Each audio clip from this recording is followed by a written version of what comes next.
Malam itu angin malam Jakarta menusuk hingga tulang saat Sari berdiri di depan gerbang rumah keluarganya di pinggiran Depok dengan tas ransel kecil di bahu yang terasa seperti beban dunia seluruhnya. "Kamu bukan anakku lagi. Keluar dari rumah ini dan jangan pernah kembali," teriak ayahnya sambil melempar oto-oto intim yang ditemukan di kamar Sari malam tadi, oto-oto yang menunjukkan pelukan hangat dengan Rina teman sekelasnya di sekolah menengah atas. Ibu Sari hanya menangis di belakang tanpa kata-kata sementara kakak laki-lakinya mendorong Sari keluar pintu dengan kasar. Semua karena satu pesan singkat yang tak sengaja terbaca di ponsel lama Sari, pesan yang membuktikan bahwa cinta mereka bukan sekadar persahabatan biasa. Sari berjalan tanpa tujuan di jalan gelap hanya ditemani air mata dan rasa dingin yang lebih menusuk daripada angin malam itu. Rina menunggunya di kos sederhana di pinggir kampus dengan mata merah karena menangis sejak sore. "Kita akan lewati ini bersama," bisik Rina sambil memeluk Sari erat di pintu kos yang sempit itu. Tapi Sari tahu ini baru permulaan. Besok pagi berita kecil di grup orang tua sekolah sudah menyebar dan nama mereka berdua menjadi bahan bisik-bisik di seluruh kompleks perumahan. Sari kehilangan segalanya dalam satu malam, beasiswa sekolah terancam batal karena keluarga berhenti membayar dan Rina pun mulai menerima tapan aneh dari teman-teman sekelas. Mereka berdua berusia 18 tahun tapi dunia sudah menutup pintu bagi mereka. Sari tidur di lantai kos dengan selimut tipis sementara Rina memegang tangannya sepanjang malam. "Aku tidak akan meninggalkanmu," kata Rina lagi dan lagi seolah itu mantra yang bisa mengubah kenyataan. Pagi harinya Sari pergi ke sekolah dengan seragam kusut dan mata bengkak. Guru memanggilnya ke ruangan dan bertanya dengan suara pelan apakah benar dia suka perempuan. Sari mengangguk tanpa bisa bohong lagi.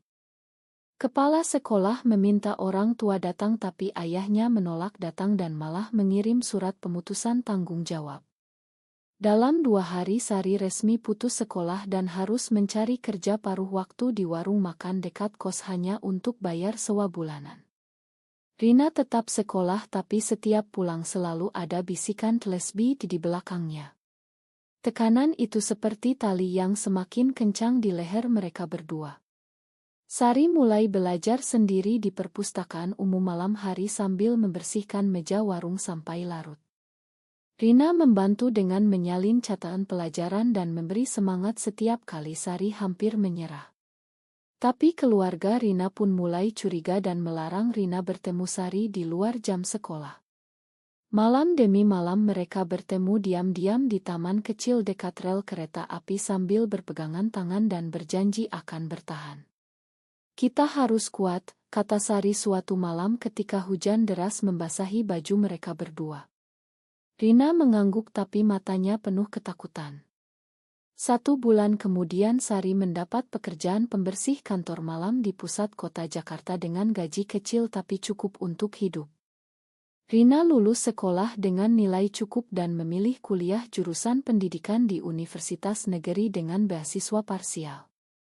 Mereka pindah ke kos bersama yang lebih murah di daerah Tebet. Hidup mereka sederhana tapi penuh cinta. Sari bekerja 2 shift sementara Rina kuliah dan mengajar les priat anak kecil di sore hari. Tapi bayang-bayang keluarga Sari tak pernah hilang. Ayahnya sesekali mengirim pesan ancaman melalui saudara jauh agar Sari berhenti dari dosa dan kembali ke jalan yang benar. Sari menghapus pesan itu tanpa balas. Tahun pertama berlalu dengan susah payah. Sari mulai mendatar kuliah malam jurusan hukum di universitas swasta murah karena mimpi menjadi pengacara yang bisa melindungi orang-orang seperti dirinya. Rina mendukung sepenuh hati meski uang mereka selalu pas-pasan. Mereka makan nasi goreng pinggir jalan setiap malam dan tidur berpelukan untuk menghangatkan hati. Tapi tekanan mulai datang dari dalam.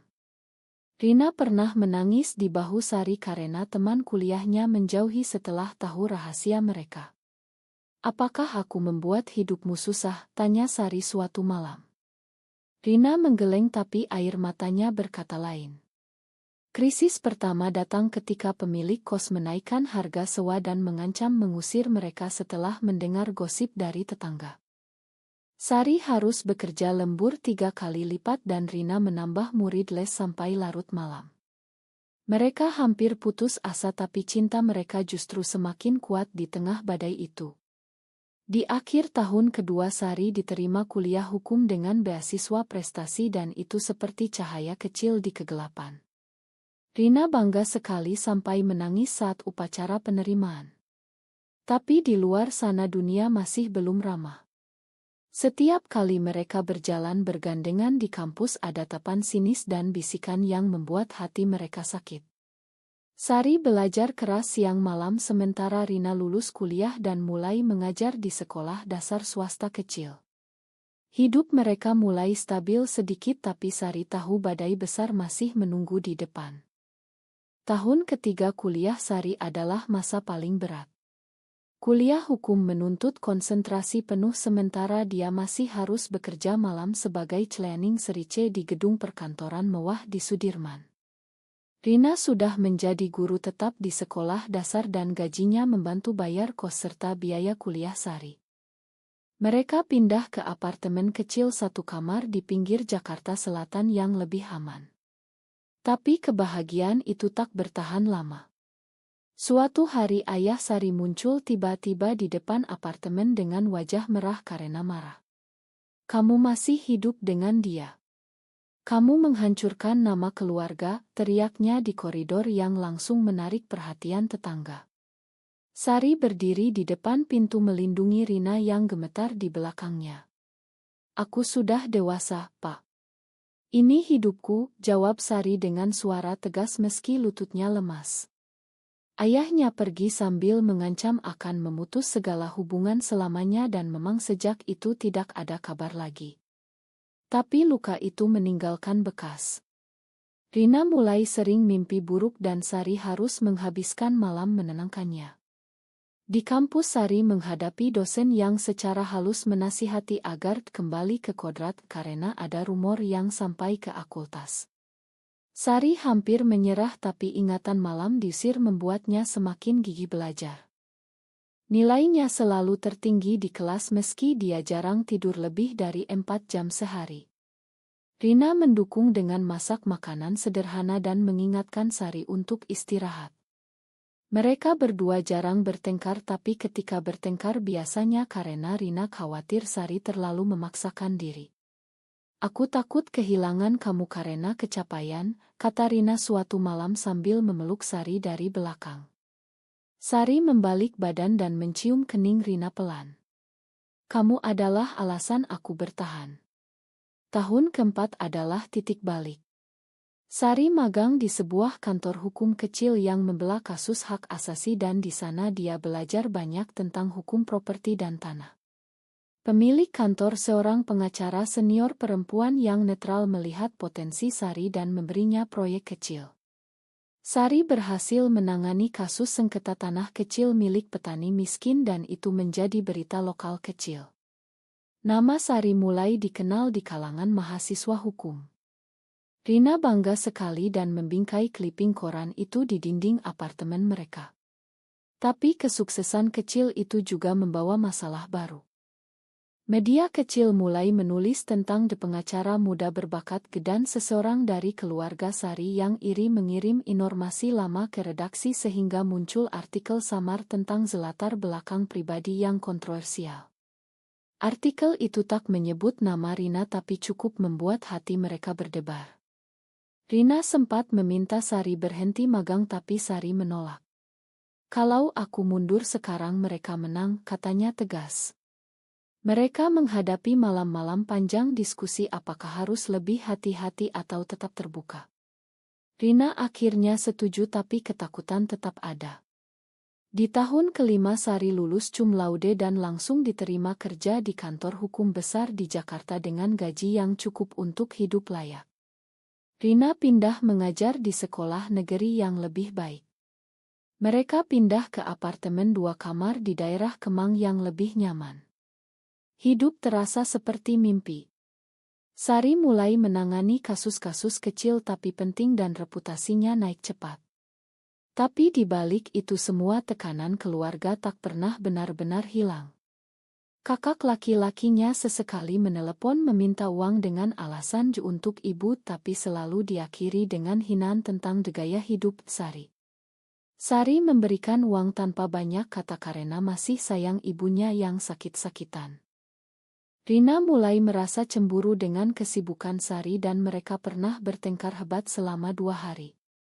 "Kamu selalu memikirkan keluarga yang sudah membuangmu," teriak Rina suatu malam. Sari diam lalu memeluk Rina erat. "Kamu adalah keluargaku sekarang." Perdamaian datang dengan pelukan dan janji untuk selalu saling jaga. Tahun ke-6 adalah tahun stabilisasi. Sari naik jabatan menjadi Associate Lawyer dan mulai menangani kasus tanah besar. Rina mendapat promosi menjadi wakil kepala sekolah. Mereka mulai merencanakan masa depan membeli rumah kecil di pinggiran. Tapi bayang-bayang masa lalu kembali muncul ketika seorang wartawan dari media nasional menghubungi Sari untuk wawancara tentang kasus tanah yang dia tangani. Wartawan itu tahu sedikit tentang masa lalu Sari dan mengancam akan menggali lebih dalam jika Sari tak mau berbagi cerita pribadi. Sari menolak dan itu menjadi bom waktu. Malam itu Rina menangis di pelukan Sari. "Apa yang akan terjadi kalau semua terbongkar?" tanya Rina. Sari hanya bisa menjawab, "Kita hadapi bersama seperti dulu." Tekanan mulai terasa lagi seperti tali yang semakin menarik. Tahun ke-7 menjadi tahun ujian terberat sebelum badai besar. Kantor hukum Sari mendapat klien besar sebuah perusahaan properti yang sedang sengketa tanah dengan warga desa di pinggiran Bogor. Sari ditugaskan memimpin tim dan dia berhasil menang di pengadilan tingkat pertama. Namanya mulai muncul di koran nasional sebagai pengacara muda berbakat. Tapi di tengah kesuksesan itu ayah Sari tiba-tiba masuk rumah sakit karena stroke. Kakak laki-lakinya menelepon Sari tengah malam meminta bantuan biaya pengobatan. Sari datang ke rumah sakit tanpa memberitahu Rina terlebih dulu. Di sana ibunya memeluk Sari sambil menangis, "Kemakan ayahmu, nak." Tapi ayahnya masih menolak bicara dan hanya memalingkan muka. Sari membayar semua biaya tanpa syarat tapi hatinya sakit. Rina marah besar saat tahu. "Kamu masih peduli dengan orang yang mengusirmu," bentak Rina di apartemen malam itu. Sari menjelaskan bahwa dia melakukannya untuk ibunya bukan untuk ayahnya. Pertengkaran mereka berlangsung 2 hari penuh dan hampir membuat Rina pergi. Akhirnya mereka berdamai dengan syarat Sari tak lagi memberikan uang tanpa sepengetahuan Rina. Hubungan mereka kembali hangat tapi luka kecil tetap ada. Di tahun ke-8 Sari dipromosikan menjadi senior associate dan gajinya sudah sangat besar. Mereka membeli mobil kecil dan mulai menabung untuk rumah. Rina hamil ide untuk adopsi anak suatu hari nanti meski tahu sulit di Indonesia. Tapi kebahagiaan itu terganggu ketika skandal kecil muncul di media sosial. Seorang mantan teman sekolah mengunggah foto lama Sari dan Rina berpelukan di acara sekolah dengan cap Tionji ini yang dulu diusir keluarganya. Postingan itu viral di kalangan alumni dan akhirnya sampai ke kantor Sari. Bosnya memanggil Sari ke ruangan dan bertanya langsung. Sari mengaku jujur. Bosnya yang cukup terbuka hanya memperingatkan agar hubungan pribadi tak mengganggu pekerjaan. Tapi klien mulai membatalkan kontrak satu persatu. Pendapatan Sari turun drastis dalam 2 bulan. Rina yang baru saja dipromosikan menjadi kepala sekolah juga mendapat tekanan dari orang tua murid. Beberapa orang tua menarik anaknya dari sekolah karena guru lesbi. Rina menangis di mobil saat pulang kerja. "Apakah kita harus sembunyi lagi?" tanyanya. Sari menggeleng. "Tidak lagi. Kita sudah cukup menderita karena sembunyi." Mereka memutuskan untuk tetap tegar meski setiap hari ada ancaman dan hinaan di media sosial. Sari kehilangan 2 klien besar tapi dia tetap menangani kasus pro bono untuk korban kekerasan dalam rumah tangga termasuk pasangan sesama jenis. Reputasinya di kalangan aktivis hak asasi naik meski di kalangan konservatif turun. Tahun ke-9 adalah masa pemulihan. Sari membuka kantor hukum sendiri dengan nama kecil dan fokus pada kasus tanah serta hak perempuan. Rina mendukung penuh dan bahkan membantu mengurus administrasi kantor di akhir pekan. Mereka pindah ke rumah kecil di daerah Ciputat yang tenang. Hidup mulai tenang lagi. Tapi Sari sering bermimpi buruk tentang tanah keluarga di desa asal ayahnya di Bogor yang dulu sering dikunjungi saat kecil. Tanah itu luas hampir 5 hektar dan merupakan warisan kakek. Sari tahu tanah itu sedang bermasalah karena ayahnya berhutang besar ke bank. Tapi Sari tak pernah menyangka bahwa tanah itu akan menjadi pusat badai yang akan mengubah hidup mereka selamanya. Suatu pagi di akhir tahun ke-9 telepon dari kakak laki-lakinya datang. Tanah kita akan disita bank minggu depan. Ayah sakit lagi. Tolong bantu kami Sari.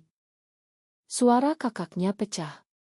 Sari diam lama lalu menjawab, aku akan lihat apa yang bisa aku lakukan. Rina mendengar pembicaraan itu dan wajahnya pucat. Kamu akan kembali ke orang-orang yang membuang kita, tanya Rina pelan. Sari memeluk Rina erat. Ini bukan tentang mereka. Ini tentang keadilan. Malam itu mereka berdua tak tidur membahas risiko. Kalau Sari ambil kasus ini identitas mereka akan terbongkar ke publik nasional. Karier Rina dan bisnis hukum Sari bisa hancur. Tapi Sari tak bisa tinggal diam. Pagi harinya Sari sudah duduk di kantor kecilnya mempelajari dokumen tanah keluarga yang dikirim kakaknya melalui email. Tanah 5 hektar di desa Cijeruk Bogor itu sedang digugat oleh perusahaan properti besar karena ayah Sari menandatangani perjanjian hutang yang tak bisa dibayar. Bank sudah mengeluarkan surat sita dan media lokal mulai memberitakan skandal hutang keluarga pengusaha kecil di Bogor. Sari tahu ini kasus berat tapi dia juga tahu ada celah hukum yang bisa dimanfaatkan. Rina duduk di sebelahnya dengan wajah khawatir. Kalau kamu ambil kasus ini kita tidak bisa sembunyi lagi, katanya pelan. Sari mengangguk. Aku siap. Mereka memutuskan untuk datang ke desa bersama. Perjalanan 2 jam itu penuh ketegangan. Saat tiba di rumah lama Sari, ibunya memeluknya sambil menangis tapi ayahnya hanya menatap lantai tanpa kata. Kakak laki-lakinya meminta maaf dengan suara gemetar. Sari tak membalas pelukan itu, hanya langsung membuka laptop dan menjelaskan strategi hukum. Kita bisa gugat perusahaan itu karena perjanjiannya mengandung unsur pemaksaan, kata Sari tegas. Keluarga mendengarkan tapi tatapan mereka ke Rina penuh kecurigaan. Malam itu di penginapan desa Rina menangis. Mereka masih membenciku. Sari memeluknya. Aku yang memilihmu. Keesokan harinya Sari mengajukan gugatan balik di Pengadilan Negeri Bogor. Berita langsung menyebar. Media nasional datang ke pengadilan dan seorang wartawan bertanya langsung ke Sari, benarkah Anda diusir keluarga karena orientasi seksual Anda? Sari menjawab tenang, saya di sini sebagai pengacara bukan untuk masa lalu. Tapi foto Sari dan Rina yang keluar dari mobil sudah beredar di internet. Malam harinya klien Sari yang besar membatalkan kontrak melalui email singkat, kami tidak bisa bekerja sama dengan pengacara yang kontroversial. Pendapatan kantor turun 70% dalam seminggu. Rina juga mendapat surat peringatan dari Dinas Pendidikan karena isunya mempengaruhi citra sekolah. Tekanan semakin berat. Suatu malam ayah Sari menelepon Sari sendiri untuk pertama kalinya dalam 10 tahun. Makan ayah, nak tolong selamatkan tanah ini. Suara ayahnya pecah. Sari menangis setelah telepon itu tapi tetap tegar. Rina yang melihatnya berkata, kamu boleh bantu mereka tapi jangan lupakan dirimu sendiri. Kasus masuk sidang pertama dan ruang sidang penuh wartawan. Lawan Sari adalah tim pengacara perusahaan besar dengan puluhan orang. Tapi Sari punya bukti rekaman percakapan pemaksaan yang dikumpulkan diam-diam, sidang berjalan tegang. Di luar pengadilan demonstran dari kelompok konservatif meneriakkan tolak pengacara lesbi. Rina menunggu di mobil dengan tangan gemetar. Setelah sidang pertama Sari menang poin penting. Tapi malam itu kecelakaan terjadi. Mobil ayah Sari ditabrak truk saat pulang dari rumah sakit kontrol. Ayahnya koma dan kondisinya kritis. Rumah sakit menelepon Sari tengah malam. Sari dan Rina bergegas ke sana. Di ruang ICU ibu Sari memeluk Sari sambil menangis, jangan biarkan ayahmu pergi nak. Rina berdiri di belakang tanpa kata. Dokter bilang operasi mahal dan peluang kecil. Sari membayar semuanya tanpa ragu. Tekanan media semakin gila. Berita utama koran besar, pengacara lesbian selamatkan tanah keluarga yang dulu mengusirnya. Nama Rina ikut terseret. Sekolah Rina meminta Rina cuti sementara. Klien terakhir Sari membatalkan. Mereka hampir kehabisan uang. Tapi Sari tak menyerah. Dia bekerja siang malam menyusun argumen hukum sambil mondar-mandir di rumah sakit. Rina mendukung meski matanya selalu merah. Konfrontasi besar terjadi ketika kakak laki-laki Sari berkata di koridor rumah sakit, kalau kamu tidak bawa pacarmu ini mungkin ayah tidak stres sampai begini. Sari berdiri di depan Rina.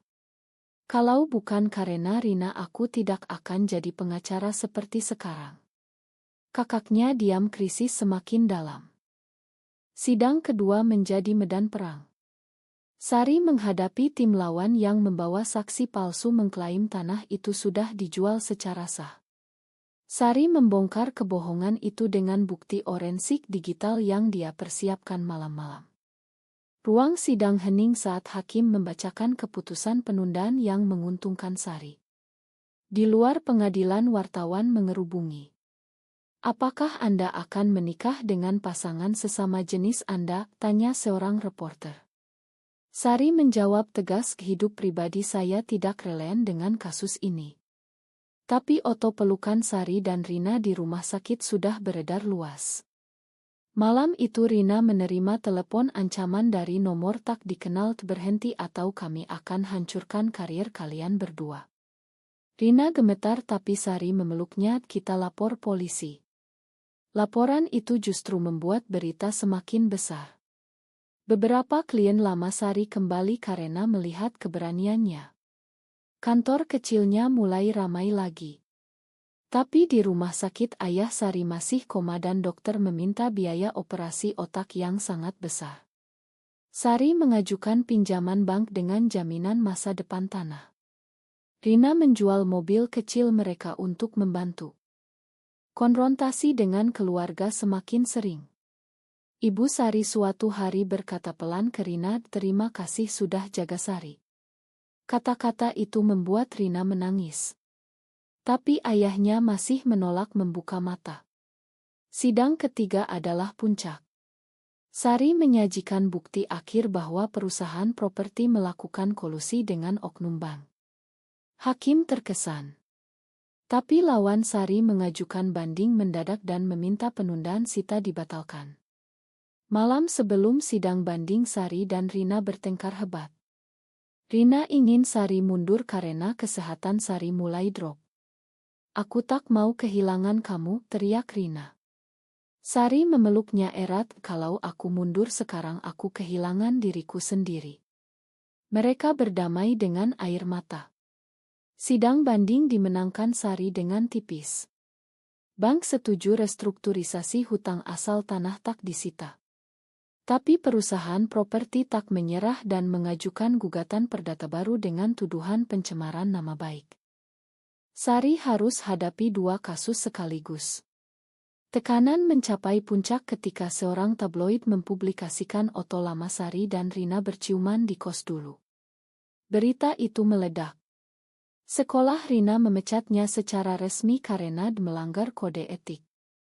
Rina menangis sepanjang malam di pelukan Sari. Aku kehilangan segalanya karena cinta kita. Sari berjanji aku akan perjuangkan kembali pekerjaanmu. Kasus semakin rumit. Ayah Sari akhirnya sadar dari koma tapi dokter bilang dia tak bisa berbicara normal lagi. Di ruang rawat ayah Sari memandang Sari lama lalu mengangguk pelan seolah meminta maaf. Sari menangis untuk pertama kalinya di depan keluarga. Tapi skandal belum selesai. Sebuah stasiun televisi nasional ingin mewawancarai Sari secara liar tentang kisah pengacara lesbian yang selamatkan keluarga. Sari setuju dengan syarat Rina boleh ikut. Wawancara itu menjadi viral. Rina bicara pelan tentang perjuangan mereka 10 tahun. Banyak netizen mendukung tapi banyak juga yang menghujat. Bisnis Sari sempat goyah lagi tapi kemudian klien baru berdatangan dari kalangan progresi.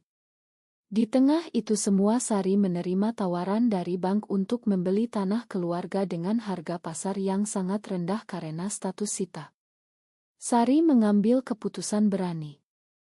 Dia gunakan seluruh tabungan plus pinjaman untuk membeli tanah itu atas nama dirinya sendiri. Keluarga terkejut. Kakaknya marah, kamu mau rampas tanah kami. Sari menjawab, tenang je, aku selamatkan tanah ini dari perusahaan yang mau kalian hancurkan. Ketegangan mencapai titik didih. Pembelian tanah itu menjadi berita utama nasional. Judul pengacara lesbian beli tanah keluarga yang dulu mengusirnya muncul di mana-mana. Keluarga Sari terpaksa pindah sementara ke rumah saudara karena Sari sekarang pemilik sah. Tapi Sari tak mengusir mereka. Dia buat perjanjian tertulis bahwa keluarga boleh tinggal seumur hidup tanpa bayar sewa asal ayahnya menandatangani surat perdamaian resmi. Ayahnya menandatangani dengan tangan gemetar. Rina kembali bekerja sebagai guru setelah Sari menang gugatan terhadap Dinas Pendidikan atas pemecatan tidak adil. Karier Sari melejit. Kantornya kini besar dan dia sering diundang bicara tentang hak properti perempuan. Tapi harga yang dibayar mahal. Hubungan dengan keluarga masih dingin meski ibunya sering datang membawa makanan ke rumah baru Sari dan Rina. Rina akhirnya bisa tersenyum lagi setelah sekian bulan. Suatu sore di tanah keluarga yang kini milik Sari, mereka berdua berdiri memandang hamparan sawah hijau. Rina memeluk Sari dari belakang. Kita berhasil, bisiknya. Sari membalik badan dan mencium kening Rina lembut. Berkat kamu. Tapi Sari tahu perdamaian ini rapuh. Kakaknya masih sesekali mengirim pesan sinis. Media masih sesekali menggali masa lalu. Dan di dalam hati Sari ada pertanyaan yang tak pernah hilang. Apakah harga keberanian untuk hidup autentik lebih mahal daripada kehilangan keluarga, atau justru sebaliknya? Benar atau salah?